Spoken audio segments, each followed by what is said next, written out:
I'm more concerned with the human condition and how we can improve it. That's the question. The answer? Evolve.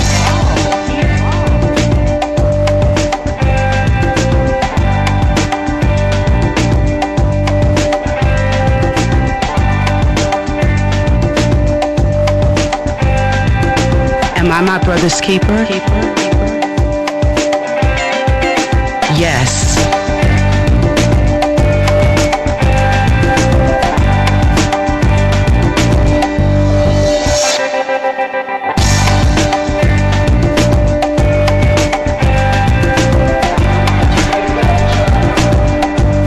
Good morning, Columbia, South Carolina, and of course to everyone who is listening to us via the web. Welcome to Evolve, and I am your host, Tazima, on this Wednesday before Thanksgiving and the infamous beginning of the weight gain. No.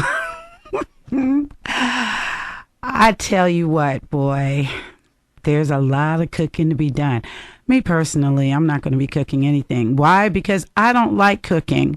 I don't. Even on holidays, it's just like, oh, really? So, yeah, but you know what? Since tomorrow is Thanksgiving, and we all know that for most of us, this is a time to celebrate when we focus on what we're thankful for. And, you know, this really got me thinking about spirituality and God. And those are two topics that I just love talking about. I love talking about it with people, so that so I'm saying that in hopes that you guys will join in the conversation with me. I'm very passionate about anything spiritual, anything God/goddess, whatever. You know, I just love talking to people about their beliefs or their non-beliefs. It doesn't matter to me. Even those who don't believe in anything, the atheists, you know, I enjoy talking to them too, because I want to know, why is that? What is it? And I know a few atheists too, and it's always an intriguing conversation. You know, why do you feel that there is nothing higher than yourself that governs all of this? If you can't tell me why the sun sits where it sets, and it doesn't, you know, it's located right in the right spot. You know, without it, we wouldn't have life here. If it was just inches closer, we'd all burn up.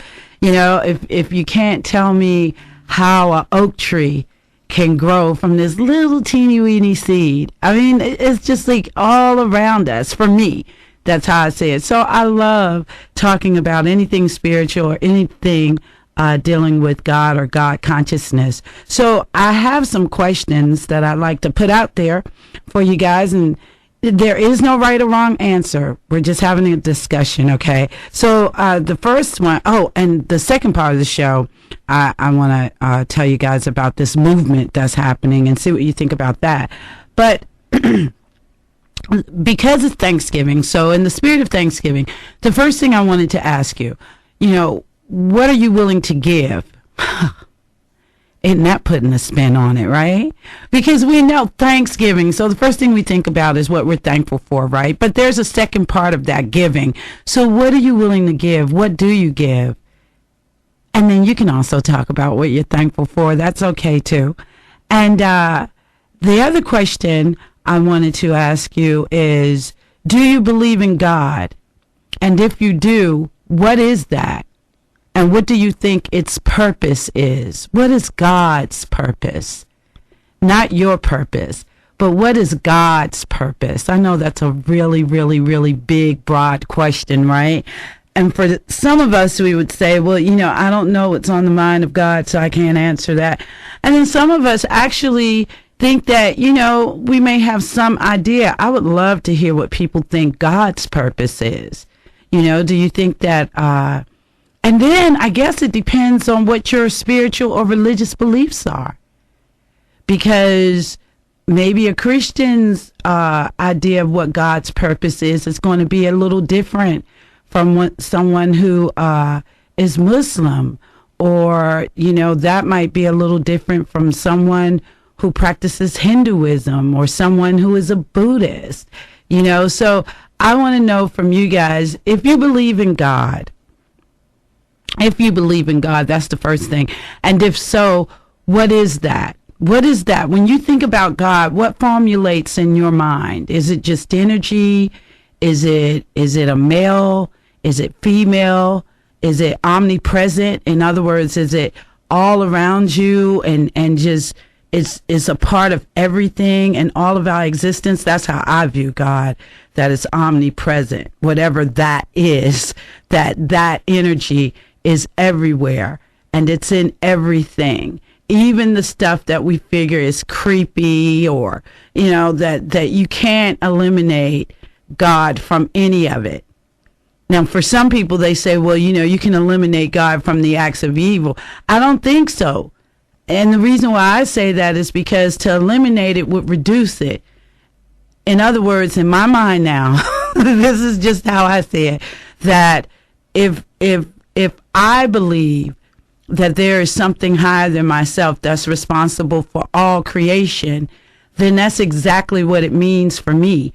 All of it, not bits and parts of it, are only those things that are really cool and good, and everything else is something else. I believe all of it is some reflection or some aspect of that energy which governs us, which creates that energy that we all come with. Maybe no, I was getting ready to say, maybe if we were going to use the word separation in any form, then the only way that I believe that we could be separate from that is through ignorance, meaning that you just don't know. If you don't know, then you don't know. But once you become aware of that, then your consciousness opens up and you understand that is everywhere. Like I can't go on one side of the room and that's where God energy or God is, and God is now on the other side of the room. Or I can't go into the mosque and God not be there. Or I can't go into the temple and God not be there. Or I can't go into the woods and God not be there. I just believe that God is like infinity. There is no way that I can step outside of that consciousness, that energy, that whatever we want to call it, that I am within it. So if I'm within it, then it surrounds me and everything that is in my awareness. Okay, so I know y'all are probably out there like, God, dog, Tazima, the hippie girl. But again, this is what I love. I love talking about anything dealing with spirituality or anything, our concepts of God, what we believe that to be or not to be. What do we think is the message that is giving us? I'm a real big fan of, it's this series that comes on the History Channel. I think it's Aliens or something like that. I can't remember because I don't have cable anymore. I watch all this stuff on the internet. But I can't, the Aliens or something. Anyway, it always fascinates me when they show like these huge monuments, that are like thousands of years old, and they know that they couldn't have just made these with like a chisel and a rock. That it's this one place, I think it's in Peru, where the blocks of granite are so precise, like, and have so much detail that they believe that the only way that could be done, not to mention you had to be mathematically just, on it, that the only way that those things could have been created was like with some type of laser that was able to cut through rock. Because even with the hardest drill bit, it would still be difficult to recreate some of these things that were created thousands of years ago. And I just find that fascinating. Or, the whole thing that there were other civilizations prior to this one. One theory is that, and even the Mayans talk about this, that there was, civilizations prior to us, and we destroyed them, or they destroyed themselves. And we are like the trail that was left behind, like some humans may have been left behind, and somehow we've lost that memory, so we're starting all over again. and like civilizations before us, we will end up destroying ourselves if we don't wake up with all this nuclear energy. And, all you got to do is push a button and you can blow up the planet, stuff like that. So that's real interesting to me. I love anything that makes me think about, wow, that is possible. I enjoy it. So anyway, the telephone number is 748-9293, 748-9293. That's area code 803. And I'm asking you today, since it is the day before Thanksgiving, what are you giving? What are you giving? And I'm also asking that if you believe in God, what is that? How do you describe that? And what is its purpose? And I know people out there might be like, okay, she's going off deep end, but you know what? Like I said, I love having these conversations, and the day we can do this. What about the possibility that there were other beings that came here before? Have you guys ever heard of the Sumerian? God, I can't think of these tablets from Samaria, where it really is kind of interesting because the story is about these other beings that pretty much came here, and we were here, but not in the form that we are talking about humans. And some kind of way they, mixed our DNA, and then we became like these thinking humans, like prior to that, because there is a link that's missing. How do we go from being like this being that wasn't walking upright, didn't think, didn't know how to use tools and stuff, to all of a sudden something happened, and then the next thing you know, we're building these temples and stuff, or these huge monuments. What caused that? And they know that there's a missing link. They don't know what happened to get us from these really dark ages, so to speak, where we were more animalistic, to these upright thinking creatures that some would still argue and say we're still very animalistic. That's why we haven't figured out how to resolve our differences yet without having the need to destroy one another. So I'm going to go to the phone lines. Caller, you're on the air. Hello? Hello. Oh, how you doing? Fine. How are you? I'm doing good. Good. I just wanted to talk about the God question. Yeah. Yeah, I've been in church for like all my life, or the Christian church, and I ended up leaving like maybe about a year ago. Okay. And since then, I've just been asking questions. I think I'm right now under the mindset that I don't know, and I have to envision a God. I think a God would want me to not really know, and by not knowing, that provides me a way to at least search it out.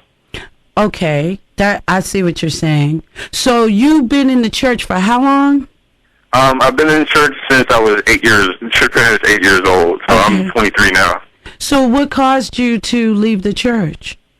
One, I think there was a lot of inconsistencies. Like, in other words, churches would say X, but then I would go back and I would read the Bible itself, and it would say Y. Right. And I think my main thing is I actually wanted to be a pastor in the church. Okay. And so my mindset was, if I'm going to be a pastor, I'm going to be the best pastor there is. Mm-hmm. So I'm going to research the Bible day in and day out. So I pretty much went home every Sunday, Monday through Sunday. I was always studying. But then I started seeing inconsistencies. I saw the church saying this, then the Bible would say this. And then I would notice why I had to kind of abandon that is because there was some stuff in the Bible I just couldn't agree with. Okay. So that's similar to what happened for me, because I grew up in a Christian household as well.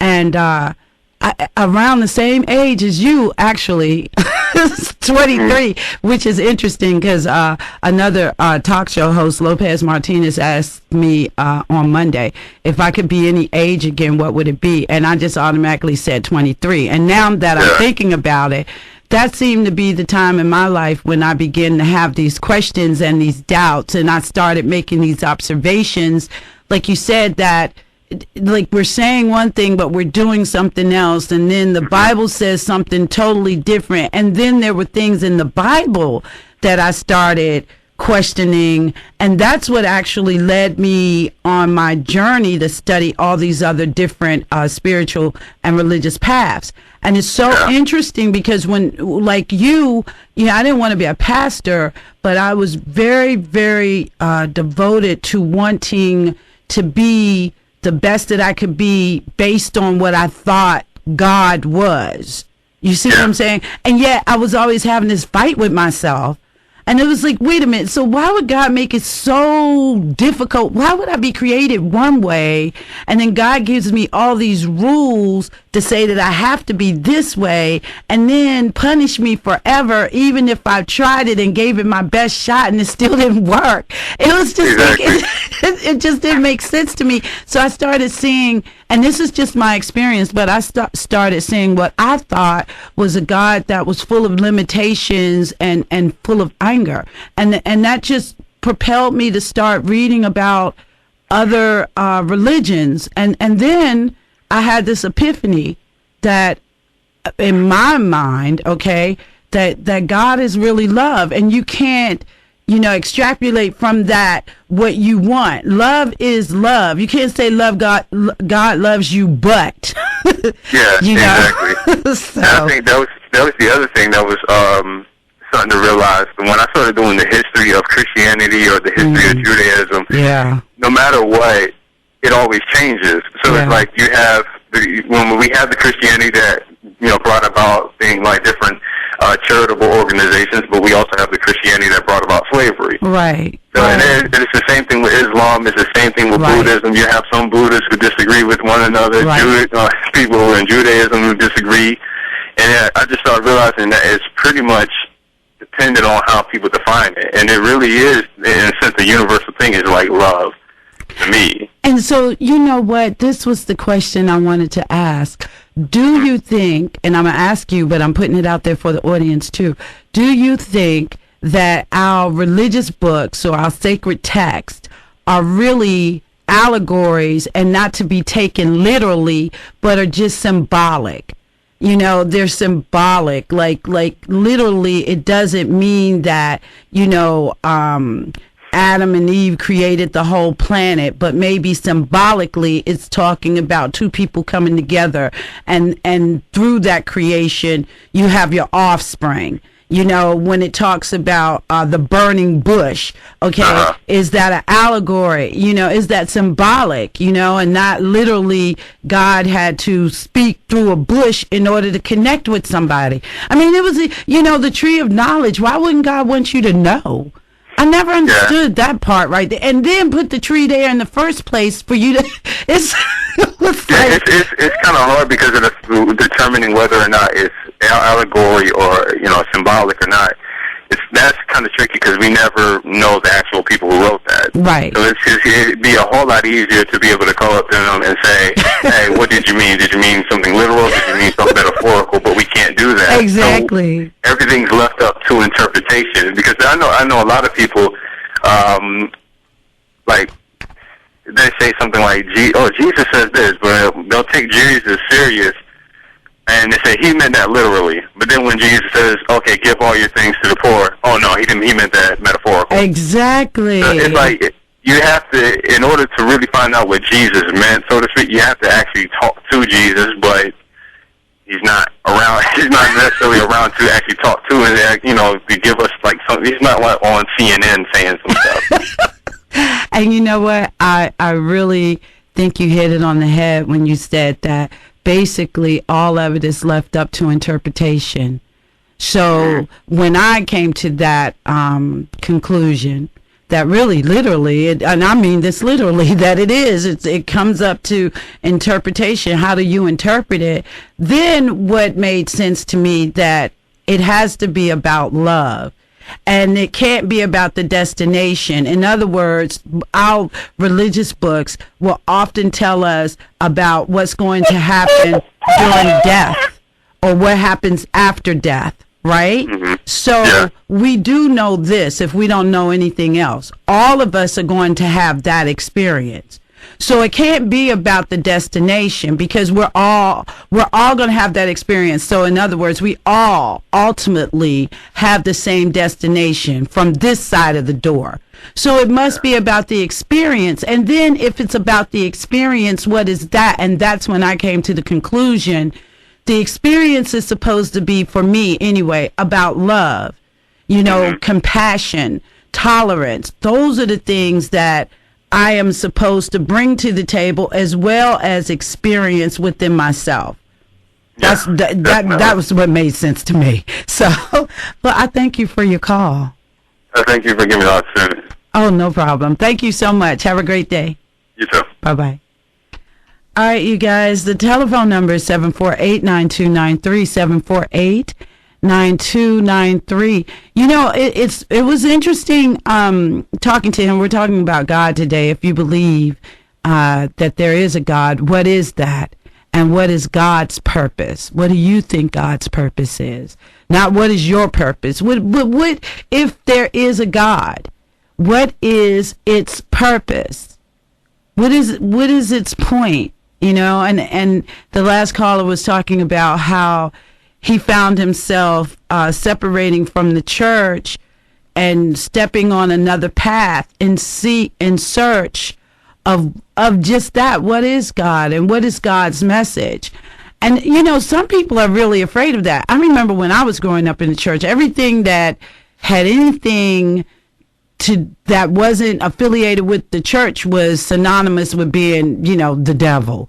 So I used to always have this battle with myself, like, I must be the devil's offspring because I have these questions, because you're not supposed to ask questions.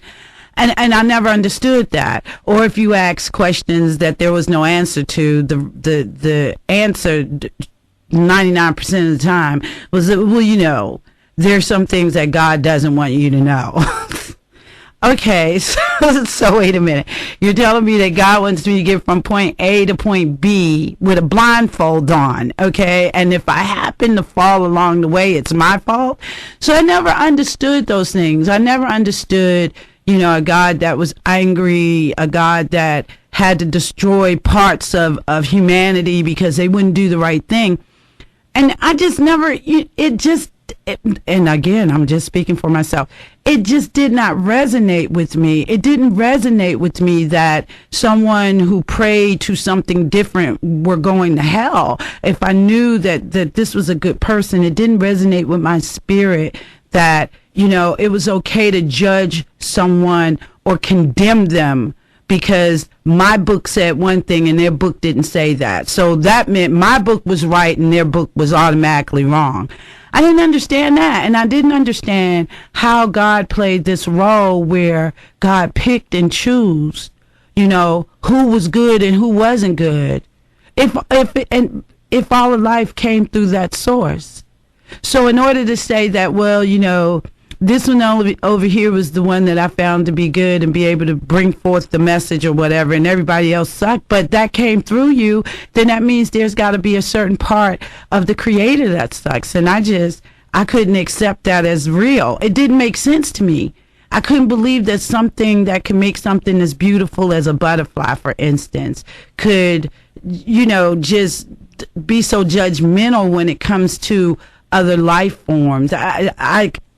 And that is what led me on this journey. And then I started reading about all these different religious paths and these spiritual paths, and I studied them. And I had a light bulb moment. I think that we're all in search. Well, most of us, I'm not speaking for the atheists, and I'm not even trying to speak for everybody. This is just my opinion, as I've said before. I do think that there's something like we're hardwired to want to believe in something higher than ourselves, and that the best way to explain the unexplainable is to put it in this like mystical bubble. Because we can't wrap our minds around that. We can't wrap like, for instance, why are the planets like circles? I mean, why aren't they like just, I don't know, tubular shaped? Or why are they all spheres?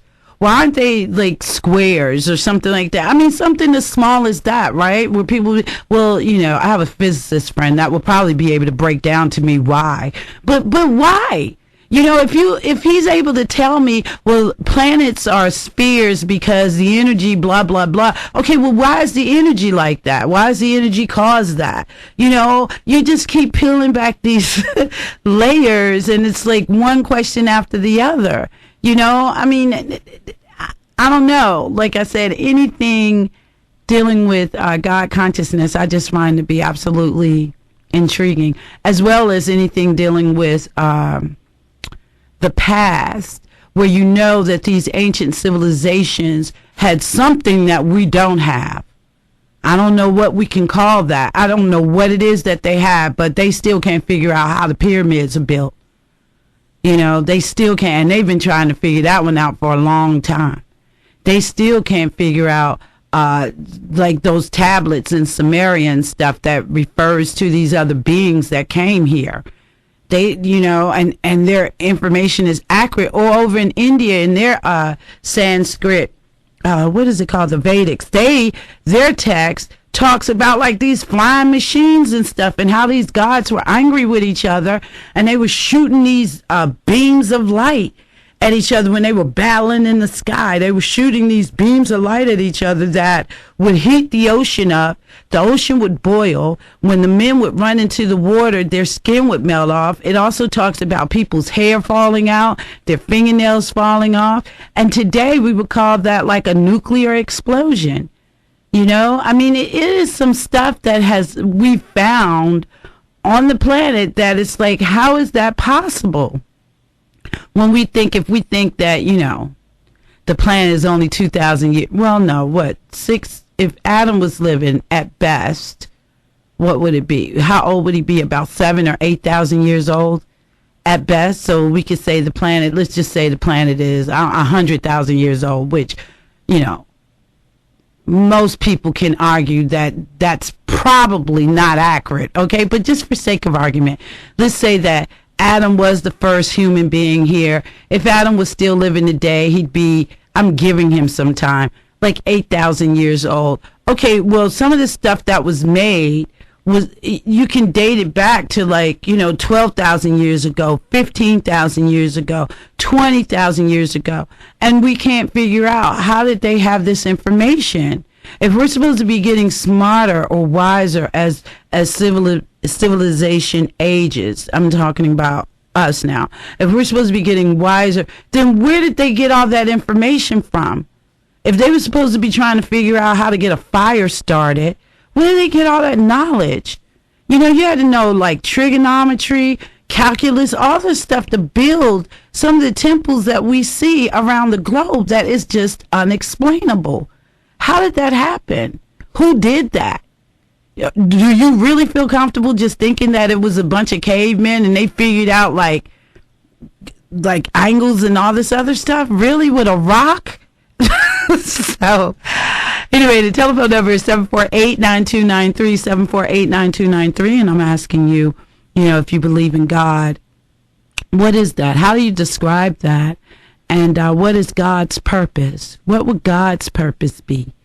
And since it is the day before Thanksgiving, and I know a lot of you out there are getting ready, shopping, and all that other good stuff, you know, what are you giving? Do you plan on, like, helping, like, the homeless, the hungry, those people who are not as fortunate, maybe? Do you ever volunteer down at the Salvation Army, anything like that? I mean, we all have our way of giving now, and I'm not saying that the only way that you can give is to go and feed the homeless. But we do all have something that we can offer. Maybe you can rake the leaves in your neighbor's yard. You know, maybe you could take a pie over to the old woman that lives up the street. We all have something that we can give. So what are you giving? And you can talk about what you're thankful for, too. But more importantly, what are you giving? What do you plan to give this Thanksgiving? So I'm going to go into commercial break because it's about that time. But again, oh gosh, as soon as I said that, okay, so the phone lines light up. So I'm going to go to the phone lines and then I'm going to go into commercial break. Okay, caller, you're on the air. Yeah, hi, how are you? Hey, Lois, how are you doing? Doing good. You must be off today. Yeah, well, you can say about giving, one thing you can, even if you just give a kind word. Yeah, that's very true. Encouragement to somebody. That's right. Have anything else to give. That's right. I was going to say, as far as God is concerned and religion and all that, I used to get into all those arguments and debates and everything when I was back in college. But I had a light bulb moment, too. Okay. You know, because growing up, the way I grew up in church, I had an image of God as this, I guess, sort of like the judge, sitting, you know. Oh, right. On this big throne, you know, with a big, I guess, something like a gavel. I call it a hammer. Any little mistake you make, you know. Yeah. You know, like you said, the angry God. Right. Even though they were speaking about, you know, the love and all that. But I guess more emphasis was put on, you know, you're trying to be the goodie, you know, whatever.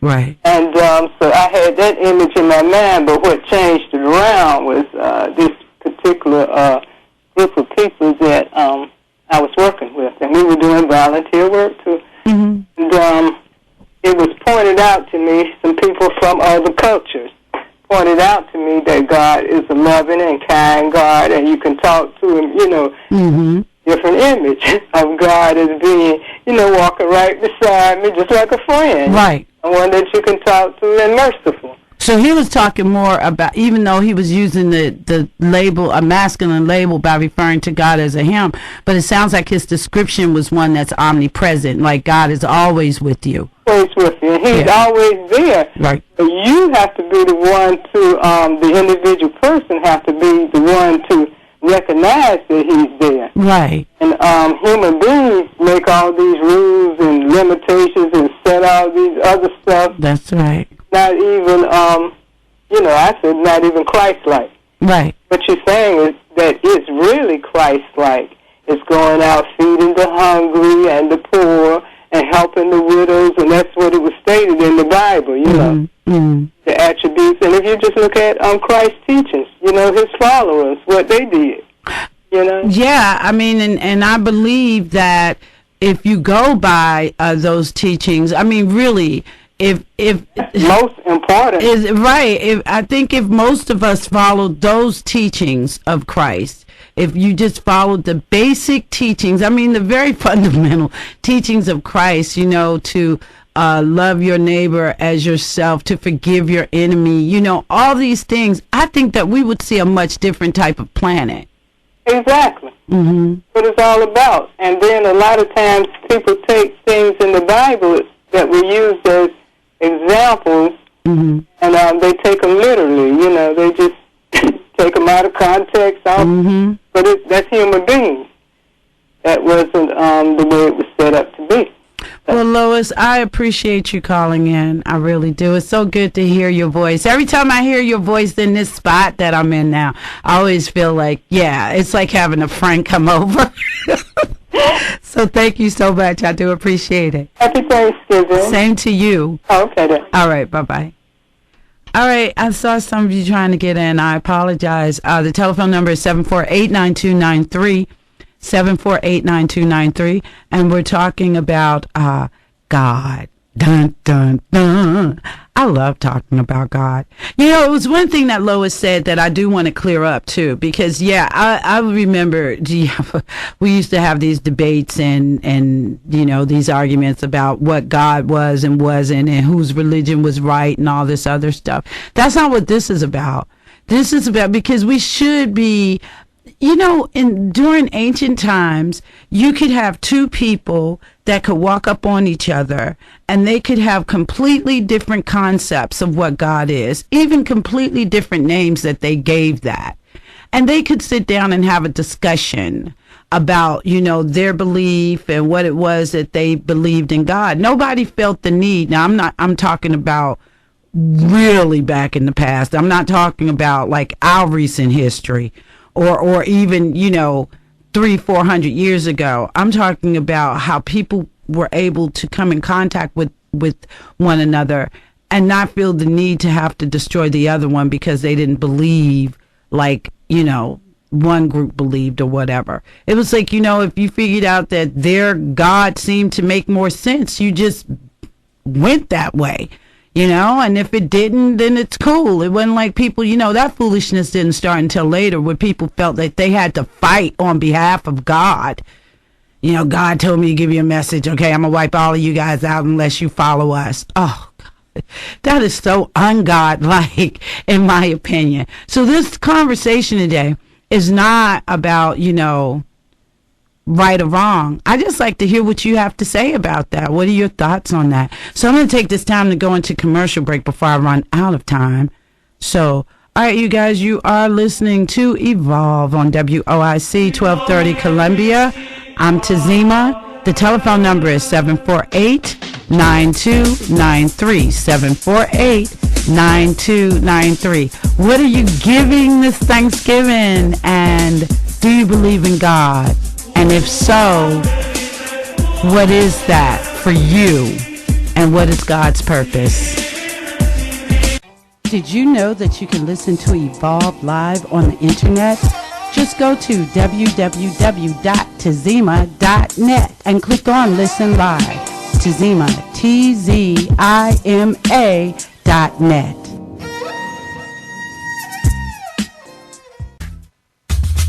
Politics, empowerment, spirit, love, relationships, race, religion, energy, things that affect our everyday life. We have a divine right to be happy and a responsibility to evolve. So let's talk about it and find solutions together. Evolve with Tazima. Weekday mornings at 10 on 1230 WOIC. All right, Columbia, we are back from commercial break. And you are listening to Evolve on WOIC 1230 Columbia. I'm Tazima. And today we're talking about God. And what are you giving this Thanksgiving? Do you think that you have anything to give? I love what Lois said because it's so true. You can give a kind word. You can give, a kind gesture. We don't even like to smile at each other anymore. One of the things that we do in class, one of the things I try to remember when I'm teaching a yoga class is when we're in those really challenging poses, smile. Smile, because you're doing something that a large majority of the population can't do, not because, they're not able to do it, they just choose not to do it. But, some of those postures can be very challenging and feel very awkward, and then we tense up because we're not used to it. So it's like, breathe and smile.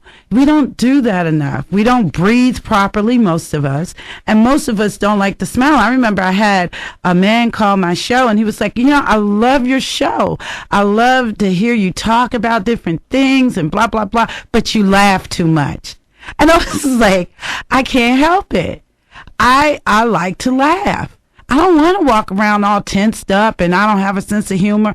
And a lot of times when I'm laughing is because I can't believe that something was just said, or something may seem so basic to me and I don't understand why am I the only person getting this? So sometimes I'm laughing at myself. But, we don't do those kind of things, like we should. So anyway, listen, this is the second half of the show, technically. I also wanted to talk to you because we are talking about Thanksgiving. Did you know that 77% of all American households are in debt?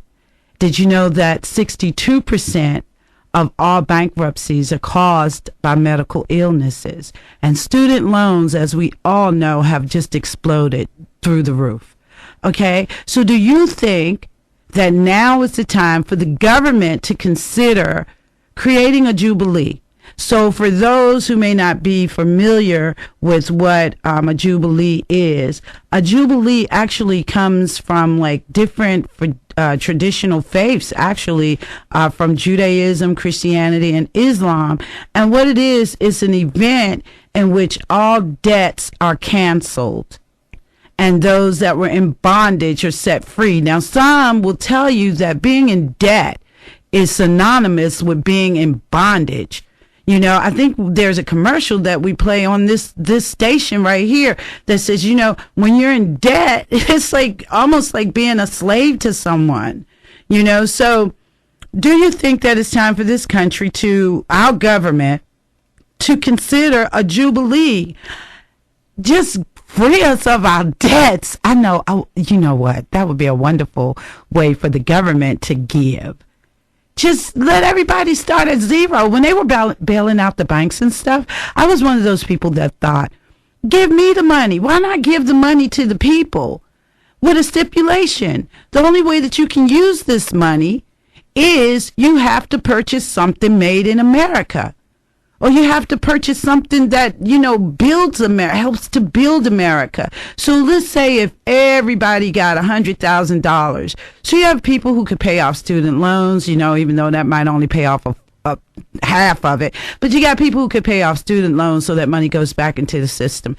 You also have people who may want to start, you know, a small business. You may have someone who wants to go to college, so that helps with education. Someone can pay off a medical debt. You know, that helps with that. You could take that money and, you know, if you want to purchase a vehicle because you need a vehicle, well, purchase a vehicle, but the vehicle has to be made in America.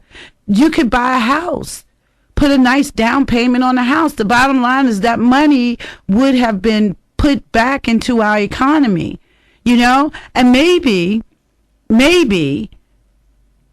it could have started from people who made less than, or who had, you know, their income was less than $500,000 a year, you know. So anybody whose income was less than $500,000 a year, you know, you gave them $100,000.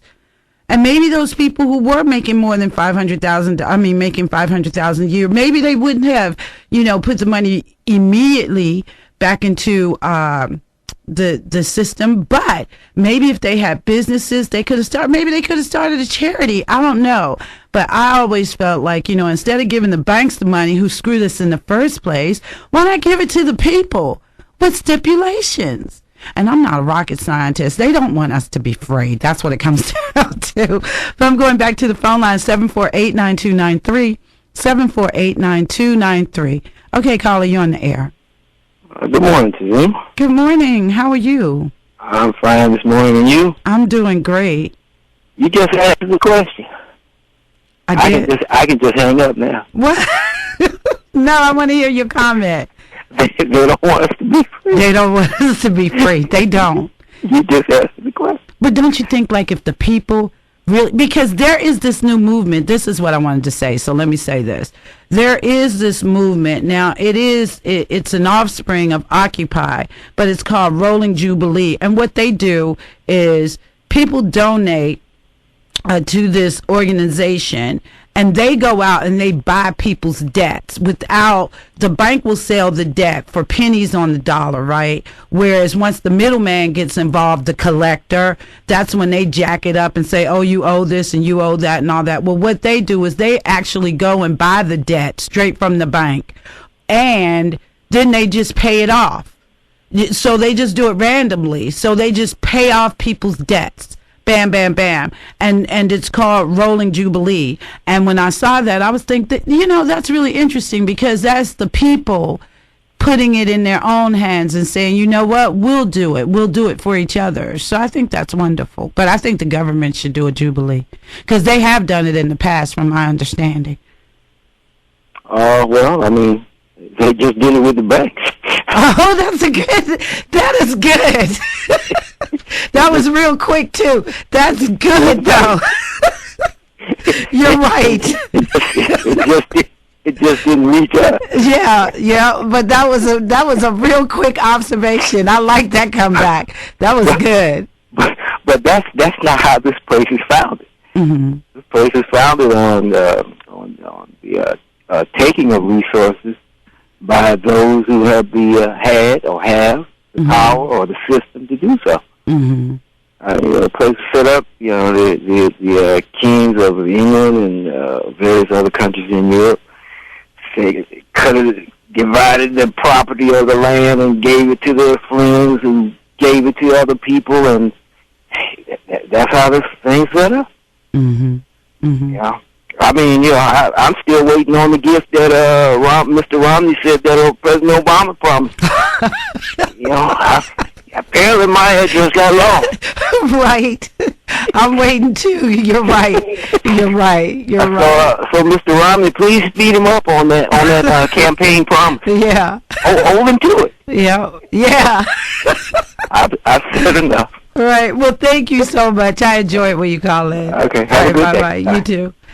All right, everybody. Wait a minute. Did I do that? Yep. Okay. You know what? I've got like, maybe 2 minutes, 3, I don't know. Well, closer to 2. I want to take this opportunity, though, for us to think about, tomorrow it's going to be Thanksgiving. I'm going to be on the air on Friday. It took me a minute to figure that part out, but I am going to be on the air on Friday, so I hope you guys tune in.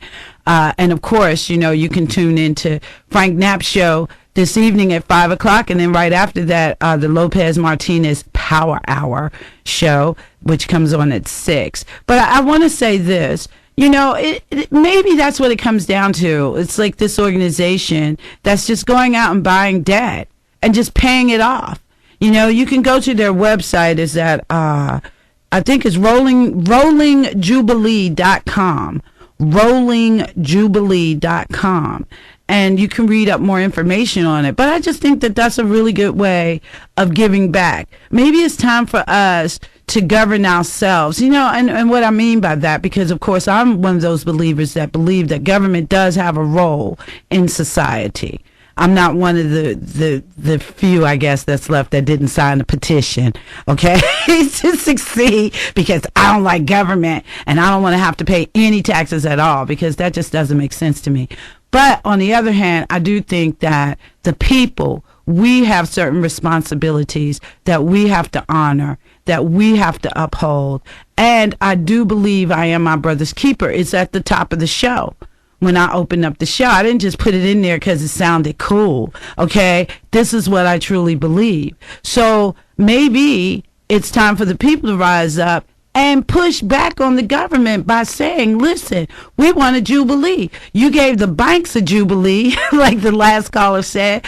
Well, we, the people, need a jubilee. And maybe if it doesn't happen that way, then maybe this is the way we have to do it. We have to figure out how to put our funds together to help get us all out of debt, because I was watching some show over the weekend, and this lady and she was from this organization, Rolling Jubilee. She made a very powerful comment, which I thought was true, that the American dream is now to just get out of debt. In that trip, the American dream is to just get out of debt. Okay, that's bad. So, listen, you guys, it was a blast. I love being in here talking to you. So I will be live on Friday. Everybody have a wonderful Thanksgiving, and please give something. Like Lois said, even if it's a kind word to someone else or to a stranger, give something this Thanksgiving. Okay, you guys been listening to Evolve on WOIC 1230 Columbia. I'm Tazima. Good morning.